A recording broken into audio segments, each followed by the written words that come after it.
And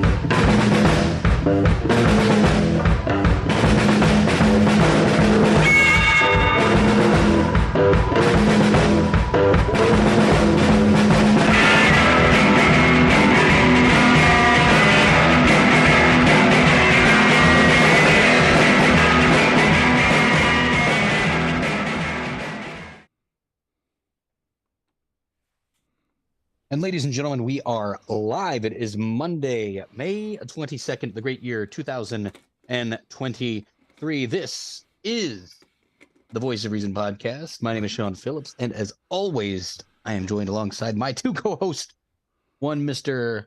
Andy V. Van Beber, and Travis. It's bigger than 6 inches, Kirkendall.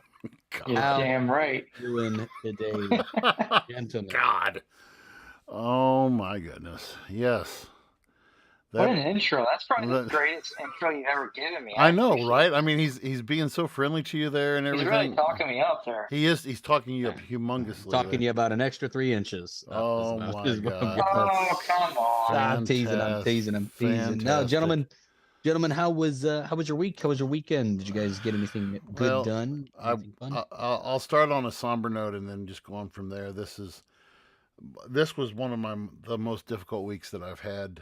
I want to take a second and give a shout out to families of our community. We lost a student on last Wednesday on a four-wheeler accident. And we want to lift up those people in your prayers and your thoughts. The Adam family, their daughter Krista was killed on Wednesday in a tragic four-wheeler accident. Her friend Braden Jensen is in critical condition, but is stabilizing. But this has been a very difficult week for me. I've had students who have died after they have, graduated. But I've never had an active student and one who I've coached as an athlete die. And it's been a real difficult week for me. The funeral is going to be tomorrow, so I appreciate any thoughts, good vibes, prayers, anything tomorrow that you guys could send up, and especially for the family. It's been a really hard week. So. Yeah, getting the news was for those that aren't really familiar with our area. It's a very tight-knit community. Kind of everybody knows everybody. So the second that, you kind of hear that something like this happens, the whole town knows. And so thankfully, we've got, a good community that sounds like they're supporting both families. Yeah. We just moving forward, hope that, adequate time is taken to grieve, to mourn, and hope that, going forward for a lot of those students, that, they're able to kind of heal and continue and focus on their education. I one of those, I guess, it depends on how you splice it kind of things, good, could be bad kind of things that, happen right at summer break to where, I hope kids are able to kind of go out and are able to kind of forget and or do, their grieving and recouping, out in the world and not stuck in class. So, but yeah, Travis, how about you? What were you and the family up to this weekend? Anything good? I saw the pooch was snooping around. The rare dog appearance there. Yeah, he was getting a little too much there. We had a good weekend. Lupo is officially good K9 certified through American Kennel Club. He passed his test at the Oakbrook Mall with flying colors. Very nice. Super proud of him. I could take him anywhere, man. I could take him to a mall with a bunch of people, and he does great. He's good with kids. He's turning out to be an awesome dog. Yeah, we didn't do too much. We spent time with family and, did our dog training and had a good weekend. How about you guys? Well, I tell you, the weather has been better. I saw you you are taking that dog everywhere. I saw the videos you post of the dog, going like parks and stuff like that. I enjoy the weather and definitely stepping up my disc golf game too. So I'm enjoying that as well. There you go. So That time of year again. how's life out in California, Sean? I see you. Oh, that was good. Is that Disneyland behind you there? No, this is Disney World, and I'm doing my best young Walt impersonation to stick it to With the porn as stash. as Trump put it, the 5'7" DeSantis. Laying it How are to the blackouts and the earthquakes and the water shortages mhm. and the Yeah. shootings and the homeless people doing out there? I'm sure it's chaotic. How are you still uh, alive? Yeah, exactly, right? I I tell you, it's a tough life that I live out here because every other street there's uh, gay homeless guys spitting COVID in each other's mouths. God. We God. It's California Holy is one of those states, man, where holy everything that's in the news cake. true. Um, every Man, like you need to do can't stand go up. outside. You got to do I stand can't go up. outside without an earthquake happening, without liberals waving their penises in front of my face. Is it kind of like Rough life out here. Is it kind of like that Sacha Baron Cohen skit where he was like had that guy pull his pants down? I was like, I'll make you go. Oh, right. Yeah, no, dude. It was Oh my God. that was good, man. But I had drill this weekend. Hence why the beard is gone.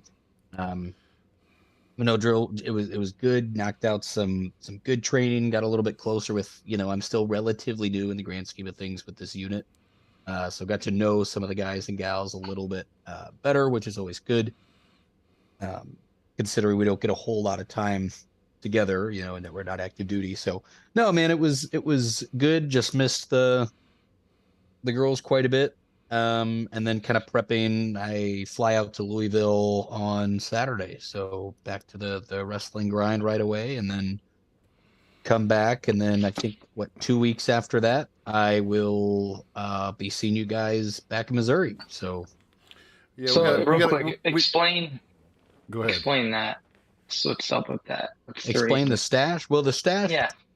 The stash, when I shave, a part of me dies.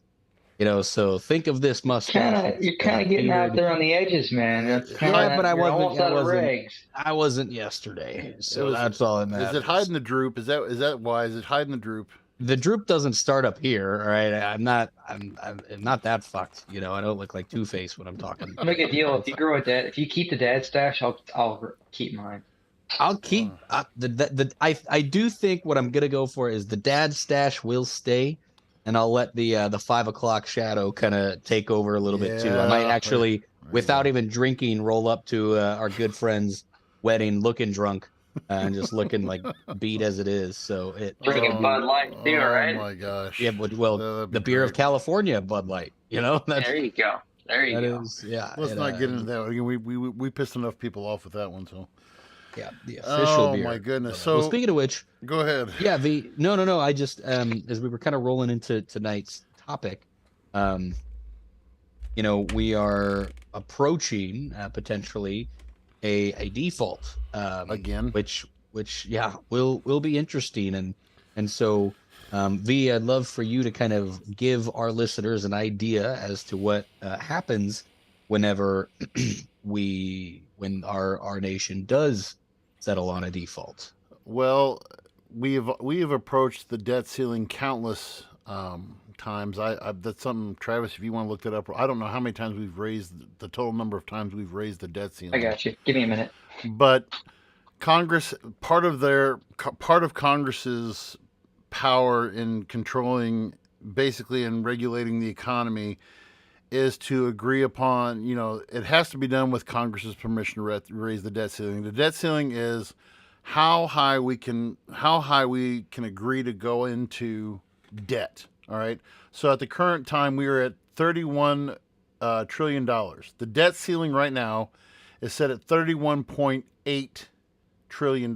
We are at 31.799, and the debt. I forgot what the deadline date is, but once we reach the debt ceiling, so what can occur if we go into default.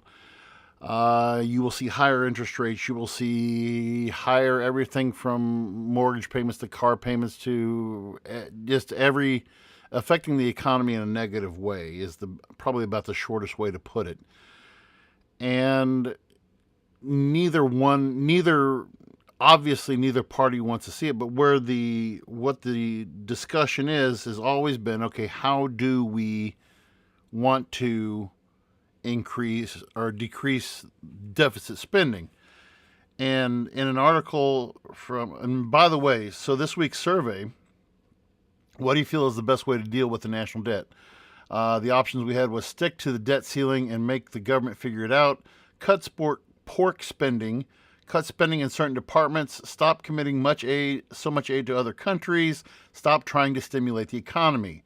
The winner was 55% was cut pork spending, cut spending in certain departments, and stop committing much aid to other countries was 11% apiece, and then 22% said stop trying to stimulate the economy. So when you look at our national debt, and for the folks at home, I want to do a quick, and this is something you can go to, and I'll here in a second when the fellows are talking, I will send a link to this. This is the usdebtclock.org. So what you're seeing here on the screen right now, and sorry for the folks who are listening on Spotify, but when you get a chance, go to usdebtclock.org, and there's more to this screen than what I'm showing right now.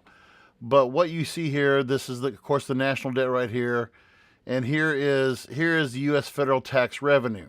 Okay, so when you take that into consideration, you put all that into consideration, here is what the actual deficit is. So we're currently spending $6 trillion a year.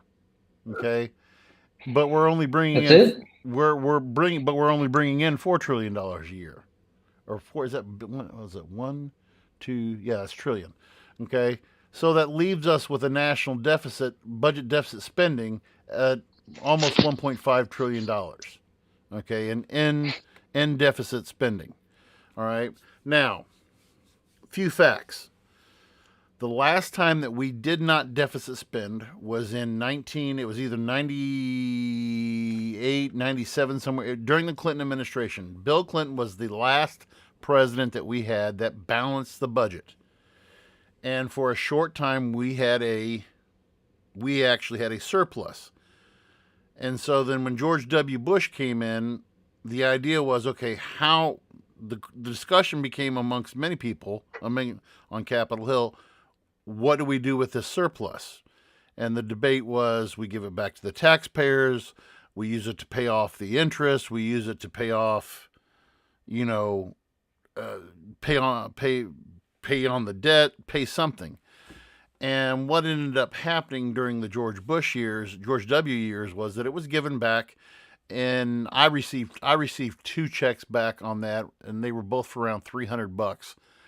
And the idea was, to get that money to get flowing back in the economy. And so, that's a brief history. The idea has always been, how do we take care of this debt problem? And we're going to look at this from a number of different issues, but right now, the main discussion is where are we going to make the cuts at?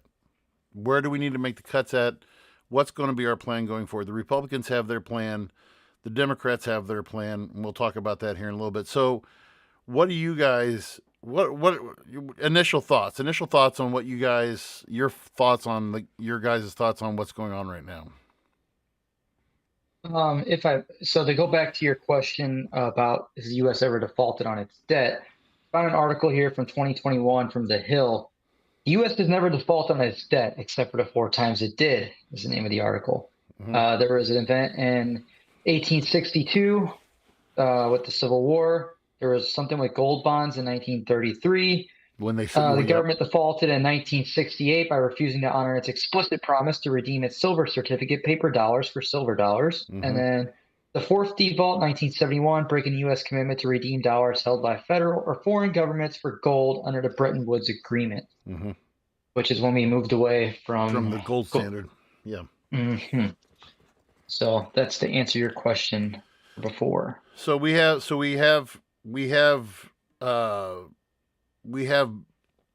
not, raised the debt ceiling, but that's only for a time though. It hasn't been, it's not been, and you look at those times that you've mentioned, you look at those times that you mentioned, those are some of the hardest economic times every one of those that you mentioned have all been during the 70s, during the 80s.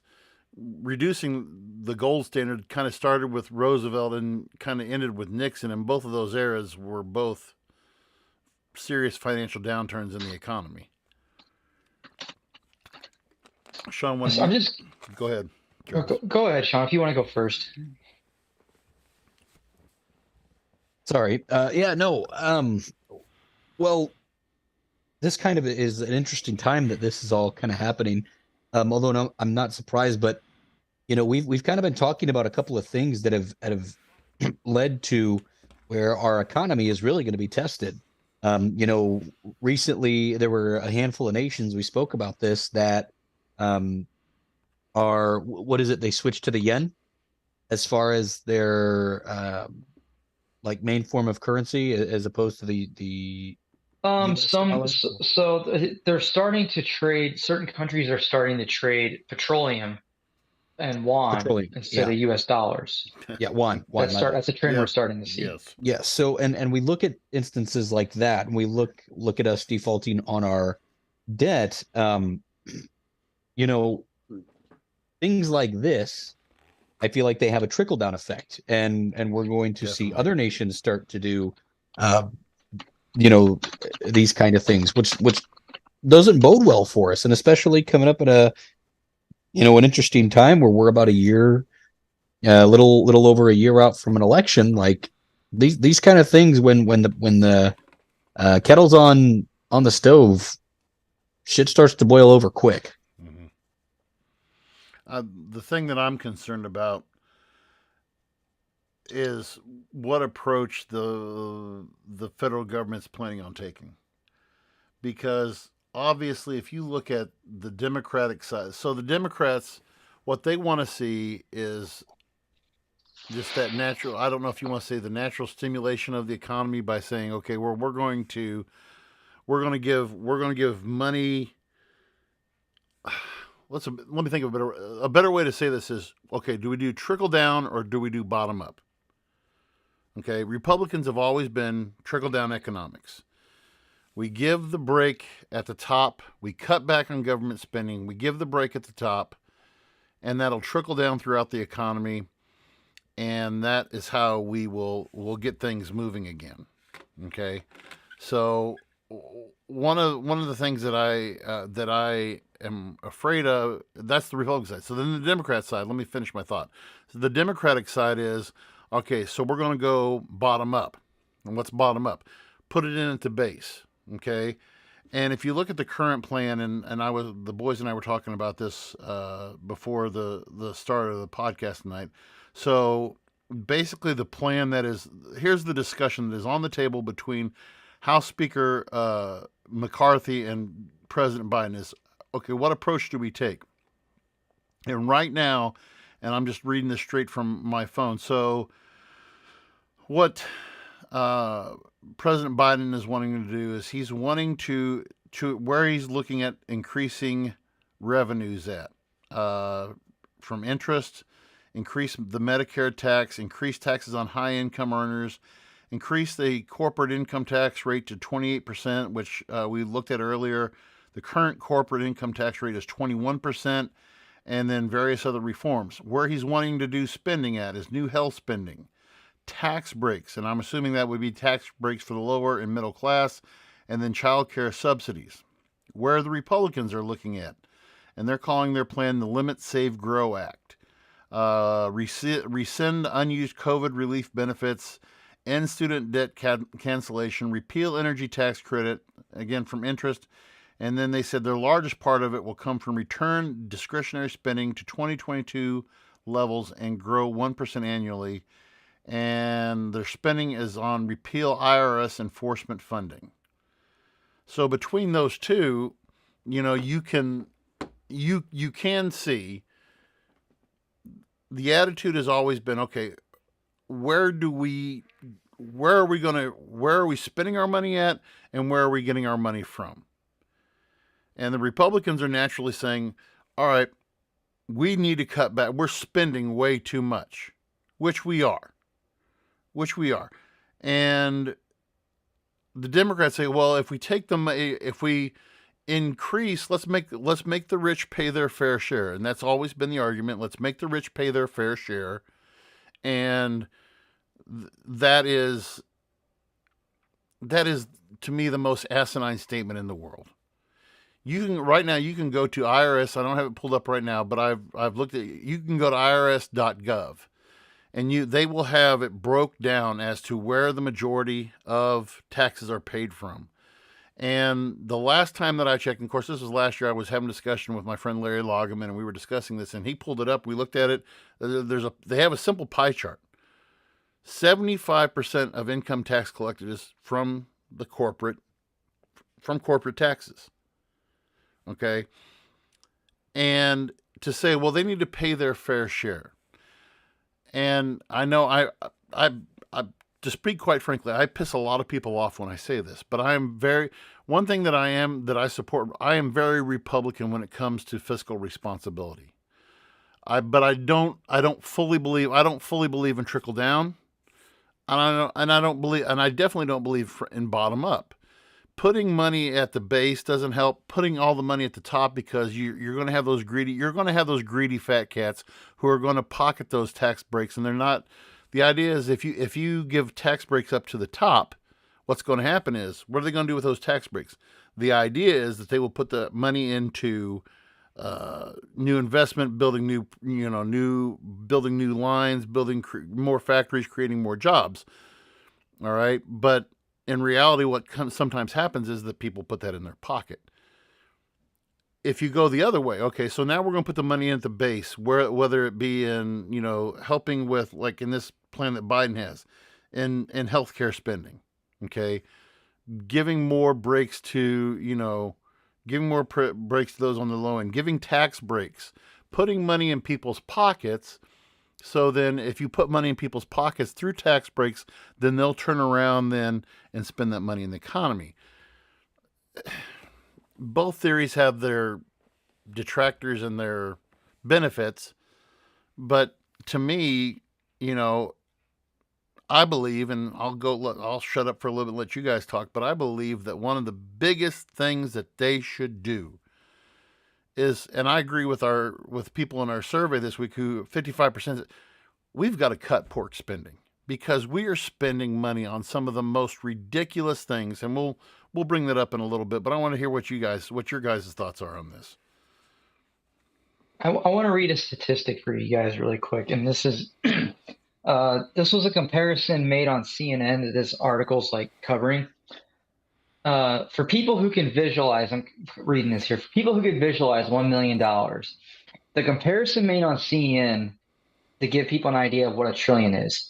If you start spending $1 million every single day since Jesus was born, you still wouldn't have spent $1 trillion, right? And here's a math equation for you. Oh my God. 1 million seconds is about 11.5 days. 1 billion seconds is about 32 years, while 1 trillion seconds is 32,000 years. The human brain can't. I don't think we can't. No. The $1 trillion. It's become an everyday conversation, because you hear about the debt. It's oh yeah, we're $1 trillion, or 31 trillion in debt. The human brain cannot conceptualize just how much money that is. Same with billions. We can't conceptualize how much money someone like Musk or Bezos, all those guys, we can't truly understand how much money that is. It's ridiculous. To give you an idea how big of an issue this actually is, and I was going to say earlier, I remember back in high school, and I just Googled this, at the end of 2012, because I remember when I was in your class, you're the one that showed us what the debt chart was, and showed us this is how much the U.S. is in debt right now.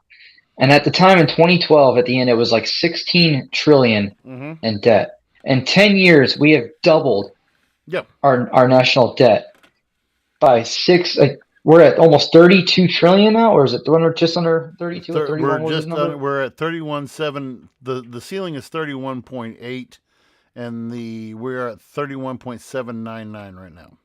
And this is the same conversations that they were having 10 years ago Mhm. about, oh, we got to reduce spending. We got to start paying off this debt. It's been 10 years. It hasn't happened. In fact, like I just said, our debt has doubled. Mhm. If we don't, and I don't see that changing. And I don't know what the solution is other than, do we go outside and, with our pitchforks and our signs and protest? Do we, I don't know what the solution is. But it's definitely an issue, and it's been an issue, and it seems like it's just one of those things that we continue to push off, and, oh, we'll just raise the debt ceiling. Well, And it's not solving anything. But we're going to get into some issues with the spending. You pulled up some pretty interesting articles that you sent to us yeah. on mishandling of government money. Yeah. AKA your money. Yeah. Sean, what are your thoughts, Sean? Well, I wanted to make 2 quick points. So one thing that I'll always remember, I think it was my sophomore year of college, I had a professor say something along the lines, an economics professor, that was like, hey, you want to know how we can this year start to reverse the debt clock to where we start to go back in the positive? I was like, what's that? She's like, we kill everyone over the age of 65 in the United States. Whoa. She's like, now, is it ethical? Probably not. But she's like, but if you did it, the debt clock would reverse, which I thought was interesting. But no, so okay, I kind of wanted to put it in perspective for you guys, because I typically am pretty moderate when it comes to how I view economics in the United States. But because I'm with V, I don't believe that starting at the base is how you get it. But there is a real problem with trickle down economics, and I want to blanket it in a just think of it this way kind of thing. Okay, these corporations or very rich people that own corporations, right? Think of them like day-to-day normal individuals. Okay, put them in the shoes of people that you know. Okay, think of it this way. Let's say you're an individual and you own a rental property, right? And you find out that you get a great deal on insurance because you get a discount on home insurance because you own 2 homes now. Say one of your homes is your primary residence and one is a rental property. It's the same thing for vehicles. When you get they call it the multi-car discount, right? Right. So let's say you are spending $300 a month on your car insurance. You buy a second car, okay, or you inherit a second car, and then your insurance, because you now have the multi-car discount, drops by $20. Now you're spending $280 a month on your car insurance. That extra $20, okay? If you're a churchgoer, are you adding that to your tithe? Mm-hmm. Are you giving that to the community? Mm-hmm. Or are you spending it? Or the same thing, or say you have a rental property. Let's say your mortgage cost you $1,000 and you buy a rental property that also costs you $1,000. So right now you're paying $2,000 for the mortgage for the property you just bought, and you're paying $1,000 for your own mortgage. But you are able to charge $2,000 of rent for your rental property. Okay, so now your mortgage is paid and for both homes. Well, now you can go buy another rental property that costs $1,000 and you charge $2,000 for it. That's what people like us. Okay, that's called making money. That is called return on your investment. These corporations do the same thing when they get tax breaks. Companies don't get tax breaks and go, you know what? We just got a $10 million tax break. We sell all these amazing jackets. We can afford now to cut the cost by $10 per jacket. Let's do that. Let's give back to the people that buy our product. Do companies ever do that? No. But let's say the company finds out, hey, man, these jackets are selling like hotcakes. I bet we could charge about $3 or $4 more per jacket. That is what these companies do. There is no give back. There is no trickle down to the consumer, especially right now. If they're like, people are spending more on groceries, people are spending more on fuel, people are spending more on consumer goods than ever before. Not by choice. It's not like we choose to go out and do these things, but I mean, to put it like, are supply chain issues really bad? Travis, remember we were trying to get products from a company that we both loved, but they were like, hey, we're having supply chain issues 2.5 years after the pandemic started. Like, and then what they do? They ramped up the prices of all their products, right? They made it more difficult for, they started charging more. This is what corporations do. They want to make money. That's the problem with trickle down.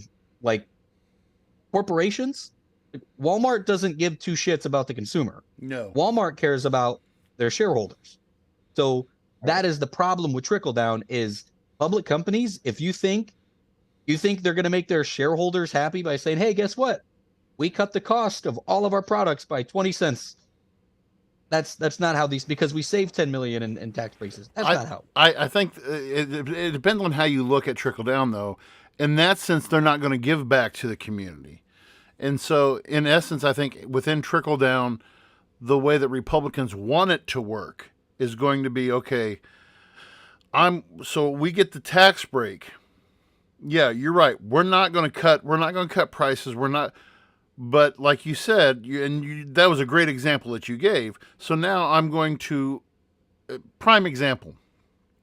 In 2020, Carrier Air Conditioning was threatening to close down their plant in Indianapolis, Indiana. Carrier Air Conditioning, they've made air conditioners forever.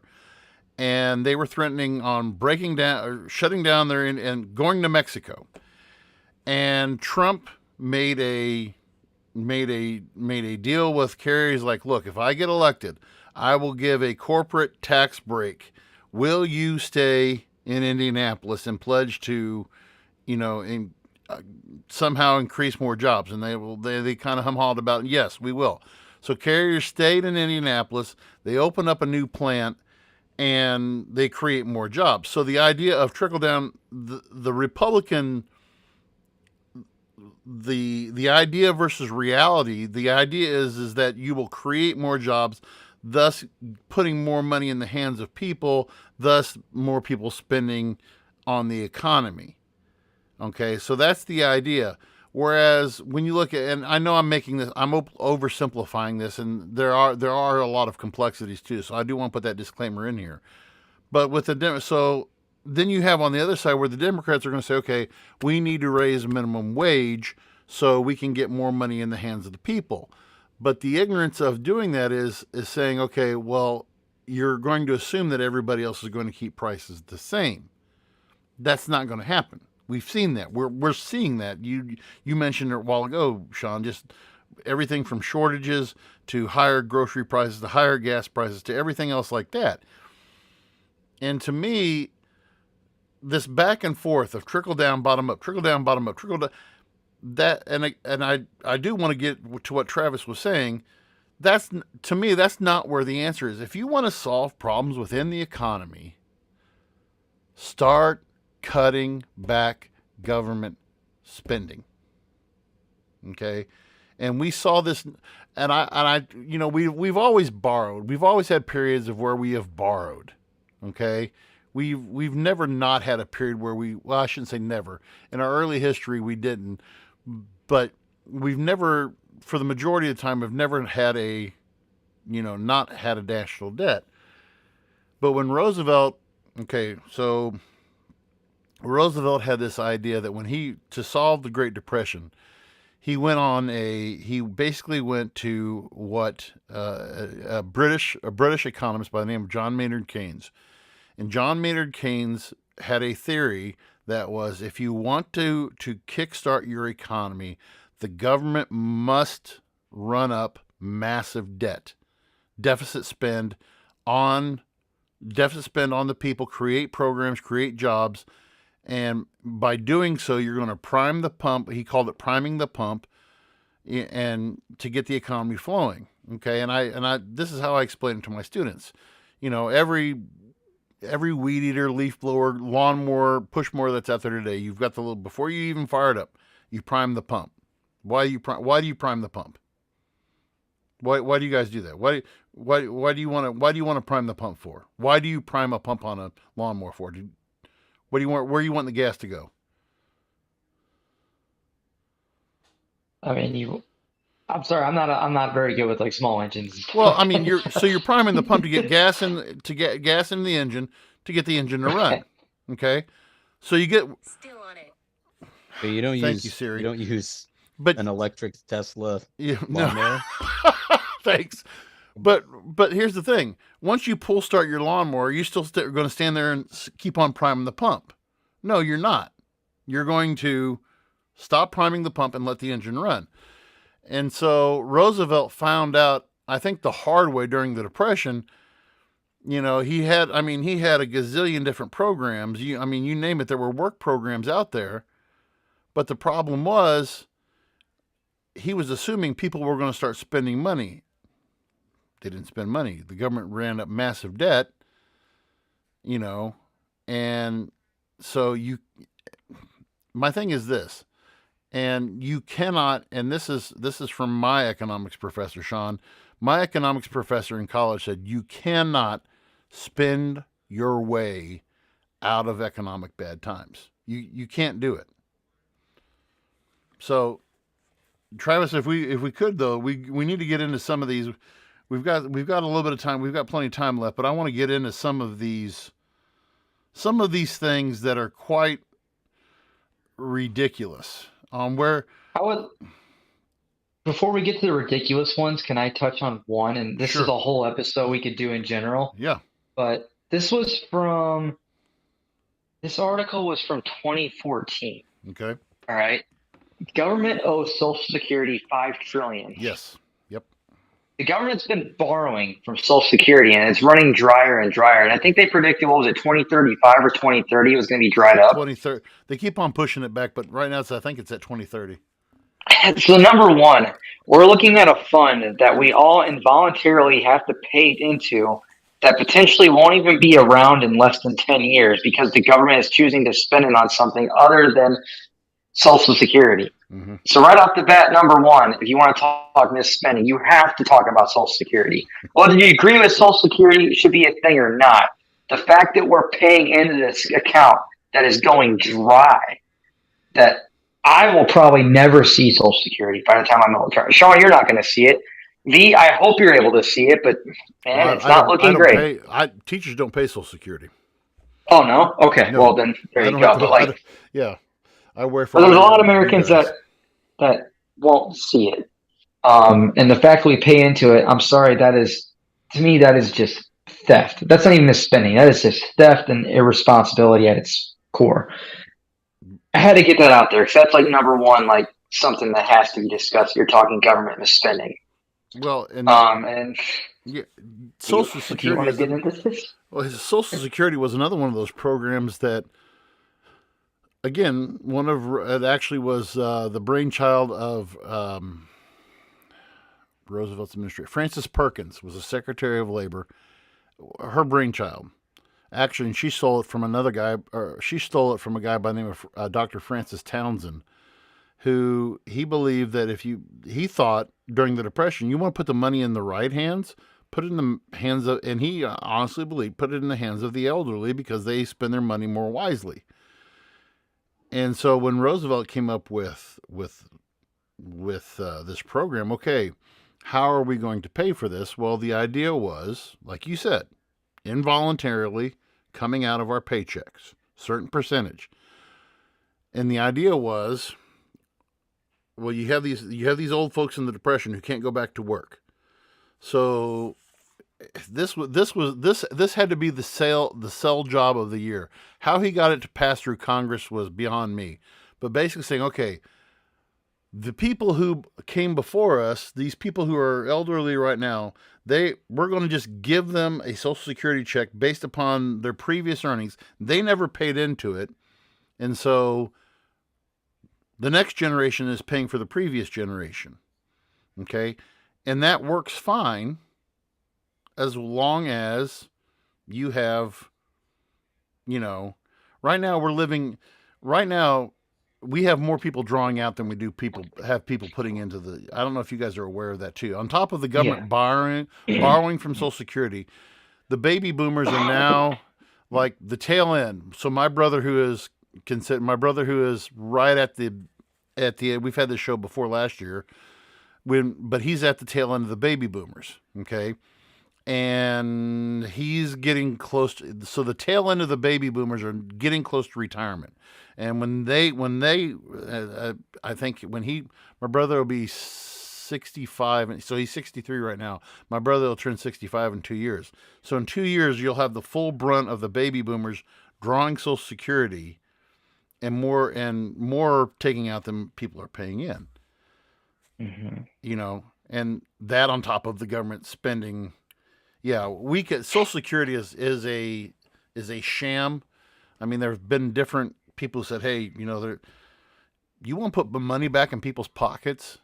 But here's the thing: what do you do with the people who are drawing? Because my sister-in-law is a prime example. She draws Social Security, and she draws disability, and I mean, it's a necessity for people like that. Of course. And there's the whole thing about individual savings accounts and all that other stuff. But no, the thing that you were talking about earlier, Travis, was so one of my favorite, and I go to this site and I sent it to you guys so the Foundation for Economic Education. Okay. Here we go. The Foundation for Economic Education. I've been using these guys for years. And this is a private watchdog organization that looks at government fat. That's their job, and every year. So from last year, we'll talk about some of these, but some of these are just totally. I'm going to start with number 4, and then we'll work. I'm so excited to get into this. This is number 4. Okay, maintaining biggest sources of government waste. Maintaining 77,000 empty federal buildings.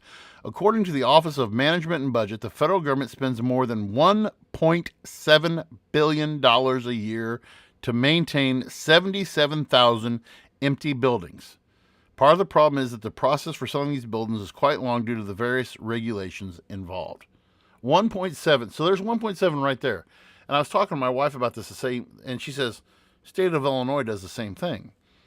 My wife, where she used to work at Jacksonville Developmental Center, was one of the first mental health facilities in Illinois. Okay. And it was one of the largest. I mean, it takes up close to 5 square miles. Okay. Huge complex. It's empty now. Okay. 5 square mile complex, multiple buildings. And it has sat empty now for almost 10 years. And, when you think about federal buildings doing that, but am I missing something? I mean, how hard is it to lease? I mean, you don't necessarily even have to. You want to generate revenue, lease those things. I mean, I mean, you guys have probably seen how many. What do they do with these empty military bases? I mean, I know they've closed down a number of military bases. I know of an Air Force base over in Illinois, Rantoul Air Force Base, that was shut down years ago when I was a kid. And it's still, to my knowledge, Rantoul's only about an hour. It's an hour south of you, Travis, hour and a half south of you. But it sits empty. It's an Air Force base that sits empty, not being used. I don't know about closed down bases, but I remember at J-Bear where I was stationed in Alaska, there were some older buildings that were literally if they had an older building that wasn't used, it would just kind of became a storage unit.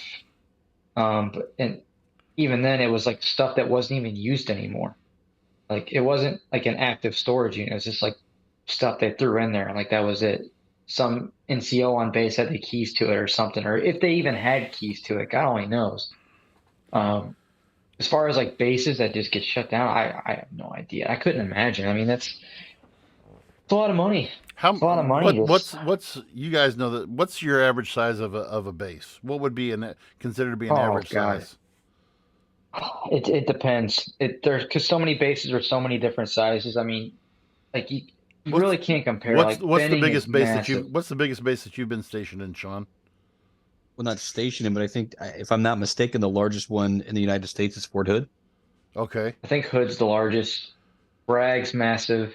Benning's massive. I've been to both of those. Yeah. How big is Gitmo? Gitmo's Gibbo's not small. too big, right? Yeah. Yeah, I mean, there's probably, I don't know, between 1,000, 2,000 people that live there, Okay. if I had to guess. Okay. So And there's a small high school. Fort Bragg is 251 square miles. oh, That's in North Carolina. Jeez. And then Benning, I think, is bigger. in Yeah, Georgia, 284 Population-wise, square miles. I could be way wrong on this, but I might be way wrong on this, but I feel like Fort Hood is probably like comparable to the size, like population-wise, of like Columbia, I think would be accurate. well, while you guys are looking at that, so let's look at some other number 9 on Yeah, this list is hilarious. Number The thing 9. is, Number it's 9. Okay. infuriating, but it's hilarious. Okay. Number 9 this is the number 9 most ridiculous. This is from fiscal year 2022. Ladies and gentlemen, listen to me as I read this because this is fact. Researching if Thanos could snap his fingers wearing the Infinity Gauntlet. Researchers at Georgia Tech recently got a grant for $118,971 to study whether a real-life Thanos could actually snap his fingers while wearing the Infinity Gauntlet. They concluded that, quote, Thanos could not have snapped it because of his metal armored fingers, so it's probably the Hollywood special effects rather than actual physics at play. Quo's quote from Georgia Tech researchers. Your taxpayer dollars hard at work. I love number 7. Injecting 6-month-old beagle God. puppies with cocaine. $2.3 million. $2.3 million. $2.3 million injecting puppies with cocaine for research. National Institutes of Health. Yeah. The National Institute of Health. The same, our good friend Fauci, his little slush fund going on over there. Boosting the Tunisia travel sector during COVID-19. In early 2022, the federal government spent $50 million on a Visit Tunisia initiative meant to boost travel to the country. Tunisia's tourism sector generated over $1 billion in 2019, but apparently it still needed help. You guys would appreciate this one. Camouflage uniforms that don't blend in. The federal government spent $28 million on camouflage uniforms for use in Afghanistan, which didn't match the environment of Afghanistan. You had one job. Well, here's this one. And us spending money in other countries, not even going to talk about Ukraine. We've talked about that numerous times. Without authorization, this says here, this is the same website. Without authorization, for instance, the Fed spent $19.6 million annually on the International Fund for Ireland. Mm-hmm. Yep.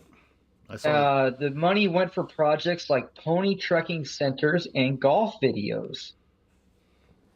Why? That's solving America's problems right there. It is. And then during when you look at the one that really, and some of the more famous ones that I can think of, and I've gotten from this same website before.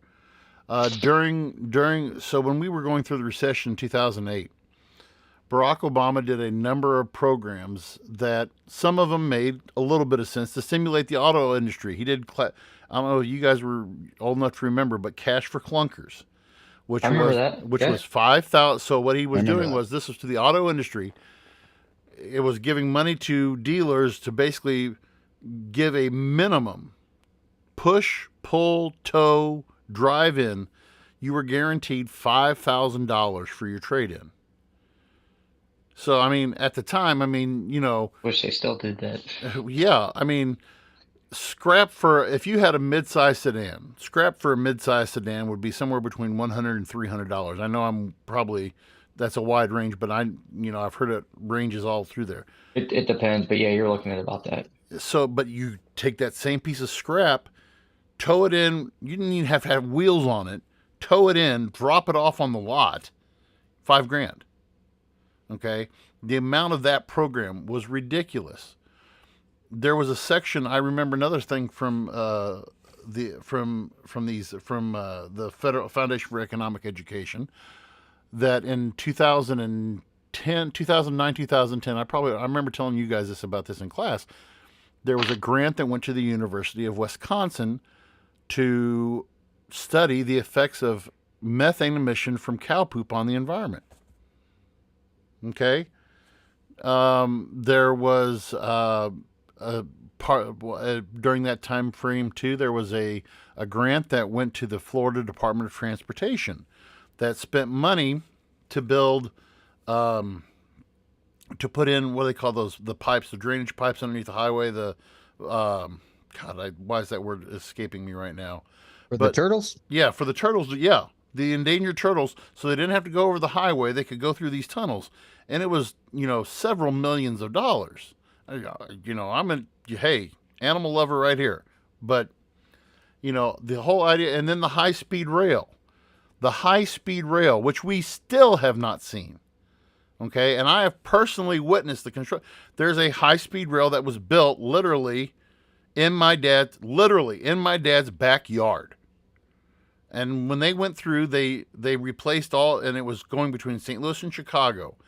And what this construction involved was replacing they don't use the timbers that you would normally use on a railroad. They use these fiberglass timbers, or these fiberglass railroad ties, and higher grade of steel. And they built that from St. Louis to Chicago, and it was supposed to be able to handle these. They built 3 of them. There was one between Orlando and I think Tampa. One of them was built between Las Vegas and Los Angeles, and the other one was built between St. Louis and Chicago. And last time I checked, I don't know of any 200. Amtrak's still going about 90 mile an hour. Yeah, they're still not. Still not up to date with the European ones. Well, European, Chinese ones, they're. Yeah. I wish we had a rail system like that. Yeah, and I mean, and there was a study done. I remember back when I was in college, and there was this whole thing. They were going through these. The Government Accountability Office, GAO, which I don't know if you guys have heard of that before, but the GAO, when they do their yearly report, and there was a lot of questions that were raised back in the 90s. There was a $50,000 toilet seat that was put on Air Force One, $15,000 hammers that were being used, and so there's so much slush that goes around. When I worked for the Corps of Engineers, I did 2 internships during my college education for the Corps of Engineers, U.S. Corps of Engineers. I worked at Lock and Dam 21 at Quincy, and I worked at Mark Twain Lake up in Perry, Missouri. And like the second week I was there, I had one of these, probably he was a great MAGA guy. He'd probably be a good MAGA guy. He's like, "Come here, I want to show you your government at work." And we went into this Morton building, and I see almost up to the top of this Morton building, this pile of these 50-pound bags of grass seed. And I'm like, "What's this?" He said, "This is your tax dollars at work." I'm like, "What do you mean?" He said, "If we don't spend it, we lose it. Yes. The government allocates us so much money every year." And he said, "If we can't find anything else to spend it on, we buy grass seed.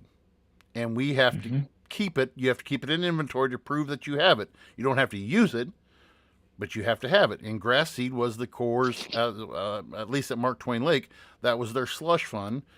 We're spending it on grass seed. We're not planting it, but so it's stuff like this that am I wrong in thinking that there should be, we can find ways to trim the budget? Am I wrong in thinking that? No, 100%. And to kind of go with that, I want to read a skit from this article here, because this kind of hits the point I'm about to make, and I don't know if we'll have time to get to the 14th Amendment part of this whole thing, but we will. We'll make time for that. Okay, cool. But I really want to read this part. So this is from that what's the name of the organization? FEE? What's it? The federal the Foundation for Economic Education. Okay, so this is from one of the articles you shared with us. I really want to read this part. So with a 1.5 trillion annual budget, the feds take so much of your money that they can't possibly keep track of it, even if they wanted to. For example, a contractor sold $27 electronic relays to the government Strategic Petroleum Reserve for between $484 and $521 a piece. Mm-hmm. All right. The Department of Energy paid some of its employees $5,000 a year to lose weight. The outlays total $10 million a year. The owner of a California apartment building got Department of Housing and Urban Development subsidies, then illicitly diverted $610,000 into his own accounts. One farmer collected $1.6 million in government insurance payments for non-existent crops.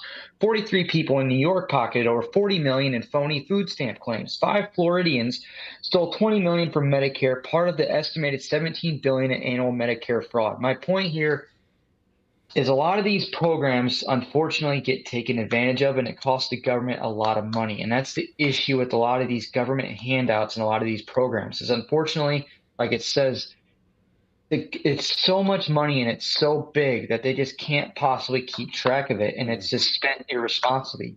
The amount of people, like, look at COVID, the amount of money that was people got from COVID relief funds and stuff like that was just used for, what was the one yeah, that was in Florida. They were yeah. You know what I'm talking about. It's from that same article. Yep. They took a bunch of like COVID relief money and they spent it on something, but it just, like, a lot of it just, again, I'm very eerie about giving government too much power, but at the same time, there's no government or like any kind of oversight on funds like this. It's just taxpayer money getting wasted. And that's a big issue, and I think that's something that needs to be. The problem is with these kind of things too. Once you give those things, it's very hard to take them away.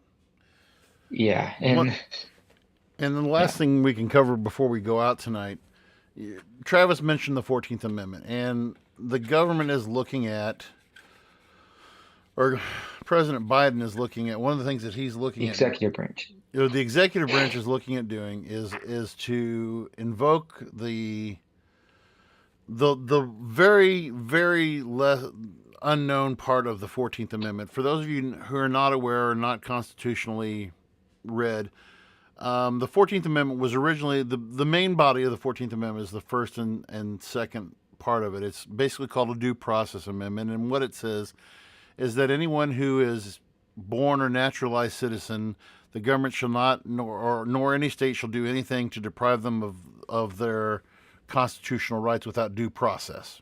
Okay? No state shall make or enforce any law which shall abridge or the privileges or immunities of the citizens of the United States, nor shall any state deprive any person of life, liberty, or property without due process. Okay, so that's the heart of the amendment.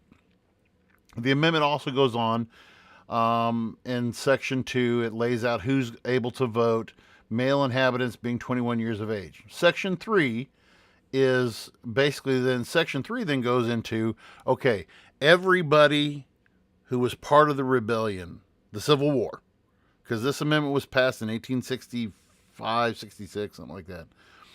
When this, and it said basically if you were, where was it at? No person shall be a senator or representative in Congress or elector of president and vice president or hold any office, civil or military, under the United States or any other state who have previously taken an oath as a member of Congress, who had engaged in insurrection or rebellion against the same. Okay, so if you were part of the South, basically the Confederacy, you would not, but Congress may, by a 2/3 vote of each house, remove such a disability. So you could not be a member of Congress. So that's Section 3. Section 4 is what is being discussed. Section 4 of the 14th Amendment says this: the validity of the public debt of the United States authorized by law, including debts incurred for payment of pensions and bounties for services in suppressing insurrection or rebellion, shall not be questioned. But neither the United States nor any state shall assume or pay any debt or obligation incurred in aid of insurrection or rebellion against the United States, or any claim for the loss of emancipation of slaves. Okay? So what this section was saying is, Joe Biden, they're looking at the validity of public debt of the United States authorized by law shall not be questioned. But what they're taking out is including debts incurred for payment of pensions and bounties for suppressing the rebellion. Section 4 was written of Amendment 14 was written to provide for the payment of the debt during the Civil War. But what they're doing is they're taking it, and this is what I said to the fellows earlier, they want to take it out of context and use that to say, well, according to Amendment 14, you can't question the way I'm spending the money or taking care of the debt. And that is, and this is virgin territory because it's never been challenged. It's never been challenged in the courts. So if Biden tries, and I mean, they've hinted at this. He could do this. He said they got lawyers looking into it to see if it's even possible it would pass the courts. But he was quoted as saying it looks unlikely it would pass, but they're looking into it. If they do that, you want to talk about pardon my French, but you would talk about a shitstorm. That would be. I don't see it passing. I don't either. But that's at the far end of the spectrum. That's worst case scenario. It is being discussed. It is, it's being discussed, but it's out. And it's out there. So we're not, That's how they do it. They plant the seed, they plant the idea, and people start to say, "Hey, that's not a bad idea on paper." Oh, there you go. Anyway, that's what we're approaching.